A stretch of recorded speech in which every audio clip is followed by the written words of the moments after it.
नई हुकूमत भारत में आने वाली है और ये याद रखिए कि मोदी साहब की तरफ से एक नया सरप्राइज आ सकता है। सुनने में आ रहा है कि इंडिया के प्राइम मिनिस्टर नरेंद्र मोदी को नोबेल पीस अवार्ड के लिए नॉमिनेट किया जा रहा है। से जो हिंदुस्तान का एक कॉन्ग्लोमरेट है, सिर्फ एक ग्रुप ऑफ कंपनीज है जिसका कलेक्टिव जो मार्केट वैल्यू का साइज़ है वो 365 बिलियन डॉलर्स हो चुका है, 365 अरब डॉलर।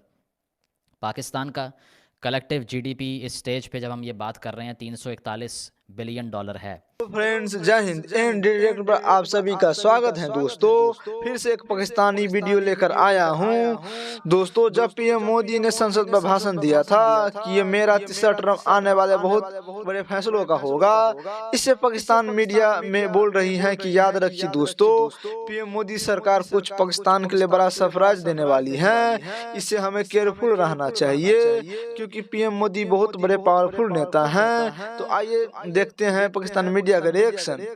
नई हुकूमत भारत में आने वाली है और ये याद रखिए कि मोदी साहब की तरफ से एक नया सरप्राइज आ सकता है। पिछली दफ़ा तो पाकिस्तान ने जो है वो ऑपरेशन स्विफ्ट रिटॉर्ट जो सरप्राइज इंडिया ने पाकिस्तान को दिया, फिर पाकिस्तान ने इंडिया को दिया। लेकिन इस दफ़ा क्या सरप्राइज़ हो सकता है, क्योंकि डोमेस्टिकली तो पाकिस्तान नैरेटिव को कैटर कर सकता है, इंटरनेशनली इंडिया का जो नैरेटिव था दुनिया ने उसको माना था। ये चीज़ें बड़ी इंपॉर्टेंट हैं। अब देखिए इंडिया के अंदर just you have to understand prime minister Modi how powerful, how successful and how single handedly he is taking India's politics. वो कैसे लेके जा रहा है एंड आपको उन उन सारी चीज़ों को नरेंद्र मोदी के लेंस से देखना है। अभी इंडिया के अंदर जो है वो 18th जनरल इलेक्शंस जो हैं वो होने जा रहे हैं और तमाम सर्वेज एक ही बात कह रहे हैं कि नरेंद्र मोदी जो है वो ये इलेक्शन जीत जाएंगे। और ये आप देखें कि उनका बड़ा एक एग्रेसिव कंट्रोल है इंडिया की हुकूमत के ऊपर, इंडिया के निज़ाम के ऊपर। और इसके साथ साथ इंडिया जो है वो ग्रेट पावर के लिए भी जिसे वो कहते हैं ना एक एम्बिशियस है। अब फॉर एग्जांपल आप देखिए इंडिया की जो पॉलिटिक्स है उसमें उन्होंने Modi family sorry Gandhi family को तो ऑलमोस्ट ख़त्म कर दिया।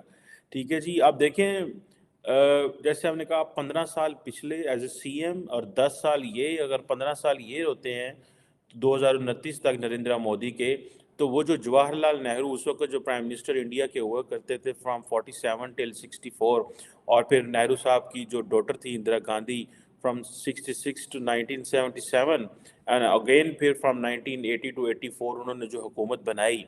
लगता ये है कि वो ज़ाहिर बात है वो बड़े पॉपुलर थे, वो सारा कुछ था।